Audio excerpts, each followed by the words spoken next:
everybody, Maria Bartholdi joined by Simon Gertzen here to watch Tom Ross's draft. Let's take a look at where he was sitting around the table in relation to Mike Sigrist, who we just saw draft. Now, Mike Sigrist was on Azorius, Simon, is that right? Yeah, he has a Mortify, so he might be splashing black, but it's basically an Azorius build.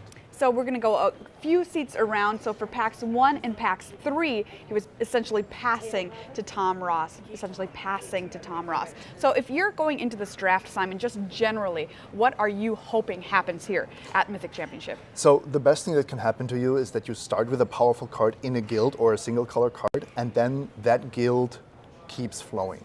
Because what happens otherwise is you have to really kind of juggle around, and maybe you will have to miss your first few picks because suddenly Rakdos is open and you started with Azorius, which is what happens, and you have to manage these situations, but of course you don't want it to happen. And 2 colors versus 3 colors has kind of been something I've been wondering about in draft. Of course, the ability to draft 3 a lot easier in this set than a lot of sets, but is it something that you want to do? So I actually take a really simple angle towards that, which is if my deck is slow and controlling, I'm very happy to include a 3rd color.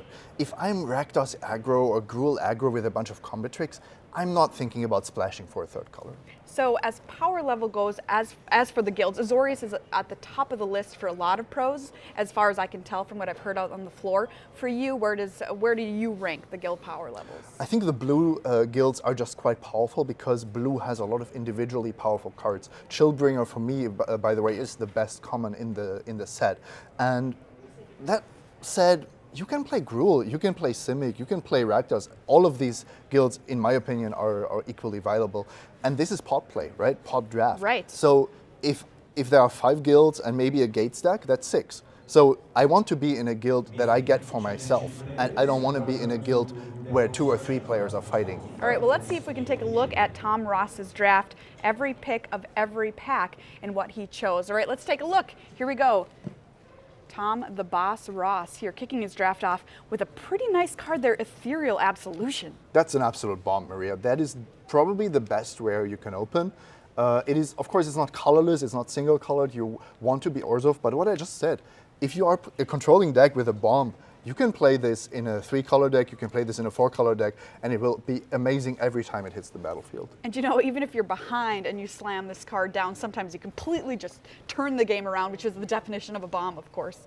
Good in all phases of the game. There's an ill-gotten inheritance in this pack as well, but of course, Ethereal Absolution going to be the pick here for Tom Ross. Just an absolute great start to his draft. If you're wondering why he's looking at this pack for so long, he wants to remember what he's passing. He wants to deduce from when this pack comes back what the people at the table are picking. Let's take a look at Tom Ross's second pick here. Syndicate Messenger pulled to the front, as well as Law Mage's Binding. So are you a fan of this little bird? No, not as a second pick. I'm fine to pick this card, but I don't think you wanna start your draft off with a mediocre common. There's Bedevil near the back of the pack too. Are you considering that pick on power level? I could be convinced to take Bedevil. I could also be convinced to take a Law Mage's Binding, for example. Sure. I think this is not the stage where you lock into anything, and I would go with power level for sure. Even the Guildgate, I think, is worthy of consideration.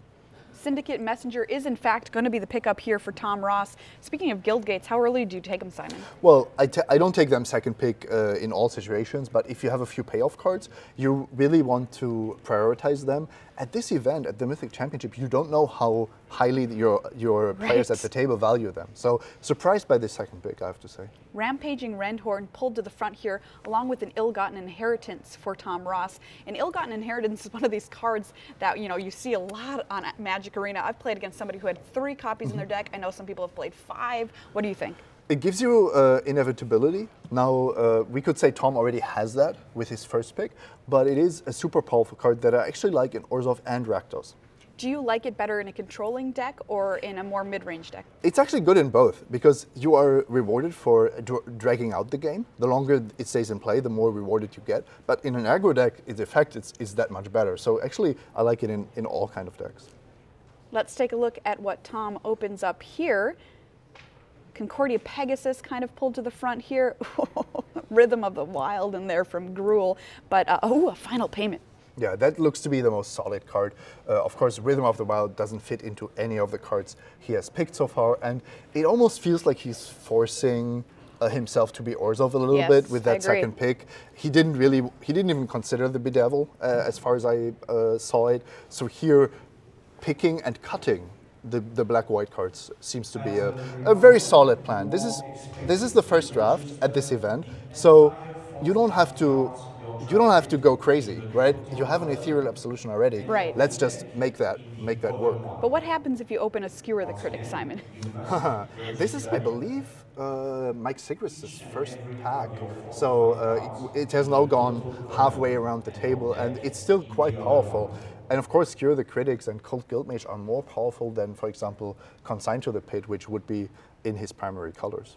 So here, do you kind of go off color and make a speculatory pick, or think, hey, maybe I'm dipping my toe into red, or Consign to the Pit like Tom? So you can splash red in your Orzhov deck, but what you're getting is just some removal spells that are toughness based, whereas Orzhov already has unconditional removal. So I don't really see a high value in splashing red in your Orzhov decks. Wow, that's a great point. Footlight Fiend pulled to the front here in this pack for Tom Ross. Just a little 1/1 that pings when it dies, but I don't know. Maybe it's good enough. Yeah, maybe that's just the pick. There's also a Blood Crypt. If you think that Footlight Fiend is just a little bit too low on the power scale and you want to be staying more open, I think Blood Crypt would be a reasonable pick, but I can totally understand not picking it here. There are a bunch of Guild Gates going around, and who knows if you really want to splash red. Rakdos Trumpeter at the front of this pack, and ooh, there's a Get the Point. Okay, suddenly that red splash looks a lot more interesting because this is a premium removal spell. Bring to Trial, good against Colossus, but dead in a lot of matchups. Yeah. So interesting pick if you want to go for the splash, the higher variance pick, or if you want to stay to your colors. And I mean, Tom is sticking to his guns here. He's not really taking any chances. Bring to Trial, the pick here for Tom Ross, who is going hard on Orzhov, hopefully rewarded in pack 2 coming from the other direction. Very conservative drafting. I wasn't quite expecting that. I think we know Tom from really looking at this game from all the possible angles, but here it seems that I think he was open going into the draft, but his first pick really told him, I can pick those 80% kind of cards, because in the end, my deck will still be, I don't know, good a enough. 7, 8 out of 10 easily because of my first pick.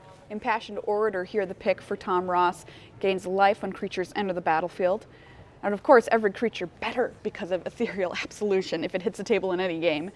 10th District Veteran here pulled to the front, and another example of one of those kind of like medium rate cards you're talking about. Yeah, solid, unexciting, playable cards.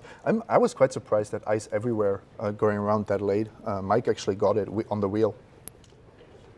6 cards left here in pack number 1 for Tom Ross, solidly positioning himself into Orzhov in this draft so far, not just Grudian here. Is this a card you like at all? It's playable. Yeah. I like to have Death Touch creatures against Gruul in particular, but there are too many games being decided by flyers, and a 3-mana 2/2 is not exciting. But once again, not even considering something like Rakdos fixing there. Another Rampaging Rendhorn left in the pack, notably. There's a little Scrabbling Claws. There's also Glaive of the Guild pack, and Orzhov has a lot of good gold creatures. Now, Tom doesn't have those right now, but I think it would have been a reasonable pick there. Justicar's Portal pulled to the front here for Tom Ross as we round out pack number 1, staying on color the entire way through. Yeah. And something that's important to realize here is Tom is banking, or at least hoping, to get rewarded in pack 2. Because the way he drafted, he made it as clear as possible that he is in Orzhov. Oh, yes. He never even strayed away. He gave those Rakdos cards to the left. He gave Azorius cards to the left. Orzhov cards is what he took. And of course, that he can hope that to his left, at least 1 or 2 players are not in Orzhov as a result. So let me ask you about that. You know, how valuable is it to kind of bank your strategy on something like that when it's only 1 pack? So I think that it's often overrated to do that, but in this kind of scenario where we see that Tom sees his deck as one absolute bomb and almost a guaranteed late game victory condition, and then the rest just being solid cards that get him there, then I think it's super valuable because you need that quantity of cards to make your deck work. Whereas in other situations, I'm more open to also go on a collision course and say, look, I'm here for power level. Sure. I need whatever I can get, and you are on my left, sorry about that, but you just have to deal with it. Do you think this format rewards synergy more than power? No, I think it's a power level driven format mostly. The cards are just inherently powerful. Look at a card like Ill-Gotten Inheritance. Right. It's just, what is the synergy? There's spectacle synergy, but if you don't have spectacle synergy, it's still going to be a great card. Do you think a card like Consigned to the Pit makes the cut for Tom? Absolutely. I think it's actually quite an undervalued effect. We talk about unconditional removal, and of course this costs 6 and is a sorcery, but still, you get to deal with anything your opponent plays. All right, let's take a look here as Tom gets ready for pack number 2. And remember, we're going to be watching for those payoffs coming from this other direction here in pack 2, since he cut Orzhov so strongly in pack number 1. In fact, like you said, making some concessions on power just to stay on color. And I see 2 ways this can go. We can see him now take Orzhov card after Orzhov card after Orzhov card, or the pack's tempting him once again to go maybe into Rakdos or Azorius as potential splashes. Forbidding Spirit here, how do you like that as a first pick? I think it's a very medium card. Yeah. It looks a lot better than it is because somehow its stats and its ability are not what the format wants. There would be other formats where this would be a slam dunk first pick, but here, for example, it is competing with Get the Point. Yeah, Rakdos Firewheeler in there for any Rakdos fans, myself included. Yeah, but Tom is not going to splash a black, black, red, red card. All right, fine. Disciplined drafting. And he's staying true to his overall strategy that we've mapped out here. Forbidding Spirit, the pick here for Tom Ross in pack number 2. So staying on target. Let's take a look at what he's getting past here. Angelic Exaltation is in this pack, which is pretty interesting, a card that has high power level, but one of the best commons, Blade Juggler. Consecrate Consume as well. I love Consume. Consecrate you almost never cast in Limited, but Consume is super powerful. Edict effects are generally bad, but if they snatch your opponent's best creature, that's a different story. You can already see that this might be a sign that Tom is getting rewarded for cutting Orzhov cards. We see Consume, we see Blade Juggler, we see the Exaltation. That is some power level, and it's a difficult pick. Blade Juggler considered to be one of the best commons in the set. Still surprised to see him pick it over removal spell. Blade Juggler, the pickup here for Tom Ross. As you said, a card a lot of the pros really like, deceptively powerful. Pitiless Pontiff in this pack, as well as a Knight of Sorrows pulled to the front here, and the Pontiff, a good pickup. Yeah, decent. Not exactly what his deck needs, but you need some creatures, of course, for early blocking duties anyway. So many Lawmage's Bindings. I know. That could have been a sweet Esper control deck, I feel like. The Maybe things even that could have 4-color, been, yeah. just like all the removal colors, no green, with the Ethereal Absolution as a kind of a splash card to top it off. That's spicy, I like it. Pitiless Pontiff, though, is going to be the pick for Tom here. Get Indestructible and Death Touch for 1 if you sacrifice another creature. Card that was popular in some Mardu lists for Standard. Can we mention how popular guild gates are at this table? Yeah. Like, you don't see them after pick 3 or something I want to know where the Gates drafter is. Ooh, there's one. Undercity's Scavenger here pulled to the front for Tom. Wow. Summary Judgment, and there's another one. Yeah, that's fortunate. You know, Consume. It's being opened to your left, 2 or 3 packs to your left, and the people are not taking it, which is a really good sign that these Orzhov cards are actually available. All right, so the payoffs seeming to flow for Tom Ross here, and this time he is going to pick up a copy of Consume. Summary Judgment being passed here as well, though. And something that when I was watching Mike Sigris draft was he had all this card draw and removal, but very few ways to actually win the game.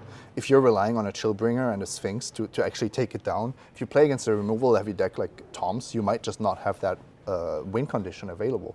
And Tom doesn't worry about this because he has Ethereal Absolution. He's got the game locked up. Basilica Bellhaunt, that's a nice one, talking about rewards. Yeah, sweet rewards here. You can see that his mana base is going to be rock solid. His power level is shaping up fine. And all these decent picks he made are just going to be that middle ground. You know, you need to have card 15 to 23 in your 40-card deck anyway. Wow, I love the Bellhaunt. Gains you life, takes a card from your opponent, and a pretty nice body at 3/4. Exposed to Daylight, there's another Noxious Groody and another Knight of Sorrows as possibilities here for Tom. So he's got the Daylight pulled forward. Why would we be considering this pick, Simon? Just as a safety valve, depending on what you're playing against. I think that Guildgate is Azorius, so not a consideration. Otherwise, I would also consider just taking Ors of Guildgate. Your deck is already shaping up quite nicely. Now you want to minimize the variance of your opening hands, of your mulligans, and so on. All right, taking and expose the Daylight away from a competitor, but also and for his sideboarding own. it, Yeah. of course. Prowling Caracal here in this pack. Carrion Imp as well. Yeah, Carrion Imp is a card that is really, really mediocre even. Yeah, I thought it was going to be better too. Yeah, but compared to the other creatures you can play in this format that leave behind 1/1s, that pump itself, this is just a 2/3 with a marginal ability. He adds the Imp to the pile of drafted cards here. The Imp is easily the card that you, if it makes your deck, you're not happy about it, but sometimes it just sneaks in at 23rd. How about a Senate Griffin? Yeah, playable. I'm not a huge fan of it. I actually like Sentinel's Mark, but in a deck that is a lot more creature and combat focused, not in a control deck like this. Senate Griffin, of course, castable because of those hybrid mana symbols here in his deck for a couple of white. It should be better than the Carrion Imp. Yeah, I think easily. so. You get the Scry. Next pick here for Tom. Yeah, by the way, talking about playables, if you have Ethereal Absolution and a really good late game, there's nothing wrong with playing 18 lands as well. So you really don't have to include those last picks. Although the Crocodile, really, really good in the late game decks. Absolutely. And I mean, even if it comes in out of the sideboard, some decks are just like, oh, just kidding. I can literally not attack you anymore. If Gruul doesn't have a combat trick, they might not be able to punch through anymore. Portal here pulled to the front in the colors for Tom. Nothing else in the pack for him here. But he's making note of everything that's going on. Yeah, you could even take out a card here just so that somebody else doesn't have access to it, but it doesn't make a big difference. Tom is not too concerned about taking a medium pick away from the opposition here. Still a couple of cards in the colors here in this pack. Knight of Sorrows. Some card draw that comes at quite a price there. Yeah, he doesn't have enough creatures to use that ability. It is quite fun, though, if you're playing against Azorius and they pacify all your creatures and you just sacrifice them. Arrestor Zeal combat trick. Yeah, theoretically playable. Probably won't make it if you consider the need to play at least 12, 13 creatures and you want your absolutions, your card draw spells, your removal. A combat trick often doesn't make it. Knight of the Last Breath left in here. That's and another interesting. expose. He has an expose already, but Knight of the Last Breath is not a card you're happy to run. No. So just picking the second sideboard card here is probably correct. Growth Spiral for a standard deck there. Just kidding. I don't know what he's playing. And the last pick here from pack number 2, Tower Defense. All right, what do you think, Simon, so far? 2 packs in.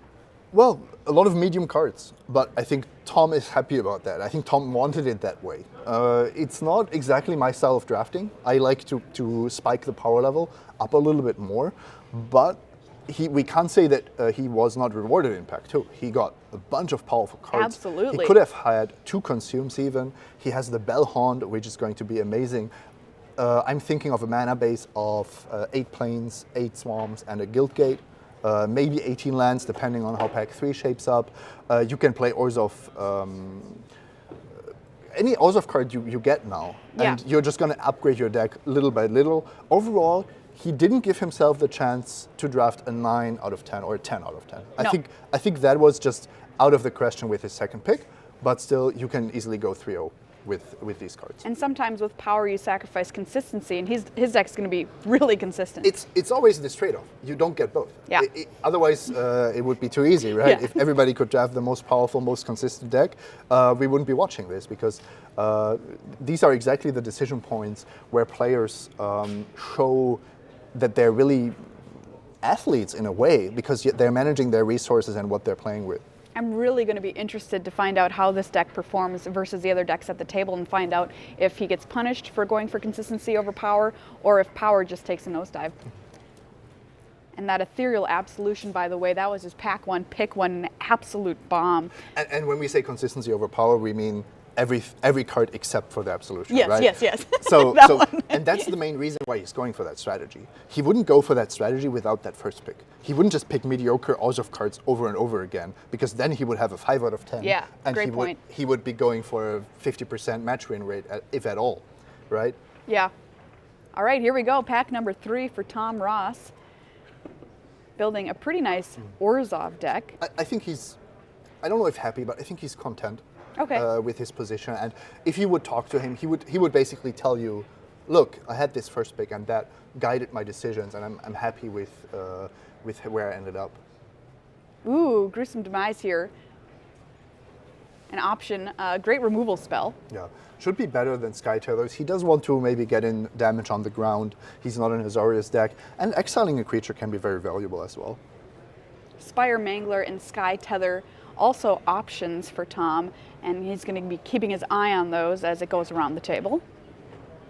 But of course, you just want a good solid removal spell, and Demise hits a ton of stuff that you care about. And once again, the decision I think is already made. Yeah. He was just memorizing the rest of the pack. The first pack, as we saw in pack 1, gives you the most information about what's going on at the table, although in pack 3 it's more about what can I expect to come back. Is this Viscopa Vampire maybe wheeling? Right. Because there are 7 better cards in the pack. I love it. The person to his right already laid the cards down pretty early. Very decisive drafter over there. Another, there's a Plague Rite pulled to the front here. How do you like this card?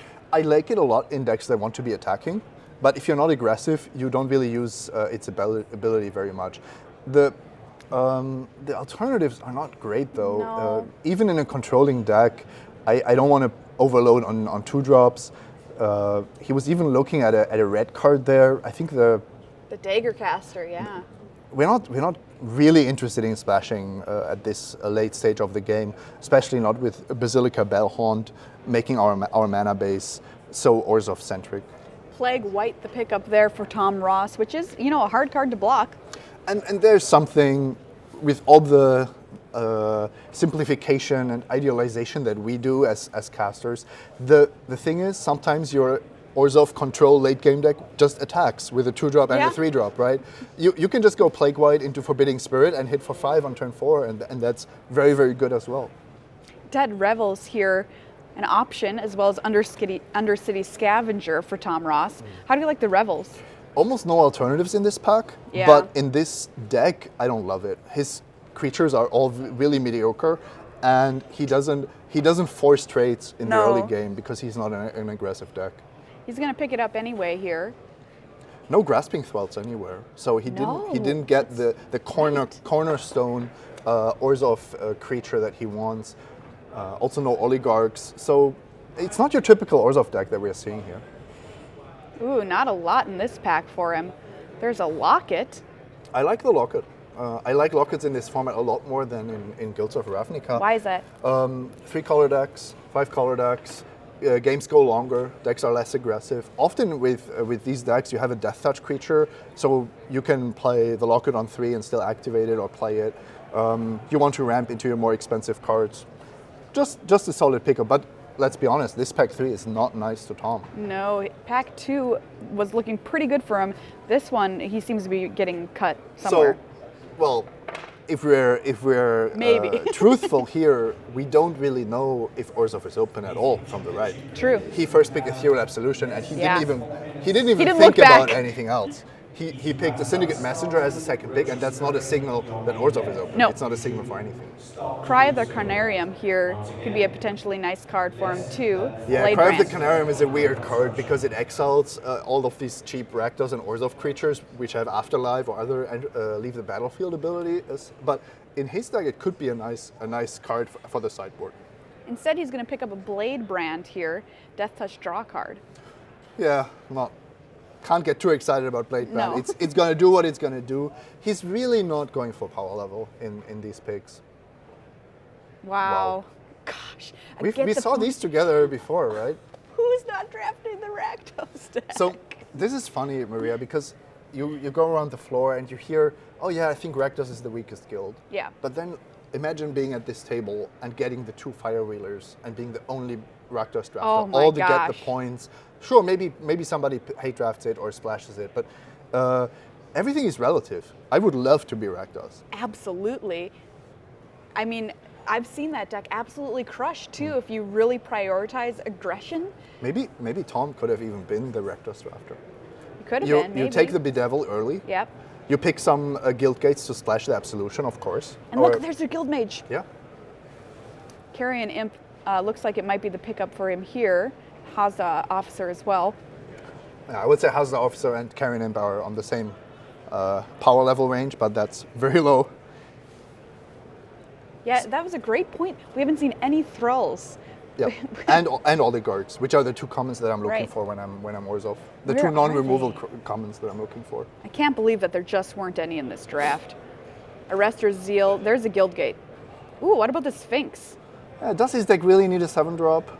I don't think so. He has decent enough cards. I like to go for consistency now, also in these final picks. And do you like having at least like one Guild Gate if you're two colors? 881 plus the locket, and you're good to go. That gives you 18 sources for your 6-drop. Another exposed to daylight. But the vampire did come back around. I would like to see the Viscopa Vampire. How bad is it going to be? It does what he wants in this kind of deck. Makes his raise dead effects better if he wants to play them. Gains him life to extend the game, which he wants to do. And it also forces trades. Yes. If you're not racing against a 3-1 lifelinker, you have to trade with it. Rakdos Trumpeter left in here in his colors, which I think is a bedrock of that aggressive Rakdos deck. Yeah, of course, without red mana, that card is significantly less interesting. 1/3 Menace. Playable, but not exciting. Gruul Locket, Civic Stalwart, an Anthem effect on a creature there for a turn. He's going to pick up the Elephant. As we round out pack number 3 here. Yeah, so super solid mana base. Yep. More than enough playables, but the power level kind of is kind of S-shaped. You know, we have a few very powerful cards, Absolution, Consume, Basilica, Bellhaunt, but the rest of his deck is just very medium. So he needs to draw into those bomb cards, and he has to kind of hope to not hit the wrong matchup. If I'm Mike Sigris and I bring in 3 counter spells and I counter your 3 best cards, the rest of your deck is just really mediocre. So I have a question. Like, Ethereal Absolution is an absolute bomb. We know this, right? The rest of his creatures we've talked about are kind of mediocre. How can you go all in on just one card out of your 40? Well, you have to make sure that you find it, which means delaying the game, playing card draw, playing removal, and this is kind of what he's trying to do. That's why Noxious Grudion is suddenly a playable card. You just play it on turn 3, and you either trade with it immediately, or you trade with your opponent's 5-drop. But as long as the game continues, and you're not playing against somebody that's milling you out, for example, then you're good to go. We did see a persistent petitioner in the deck, or in the packs going around the table. Maybe somebody did that. Nah, just kidding. It's a Mythic Championship. All right, what grade do you give this deck? Really interesting. If you draw the Absolution or if you don't, I would say on average 6.5, 7. But I'm not thrilled. It's really. I think there was more. If you wanted to go for more. If you wanted to go broke, I think there was more to explore than Tom decided to. All right, well, we're going to see these draft decks in action in just a minute. Don't go anywhere.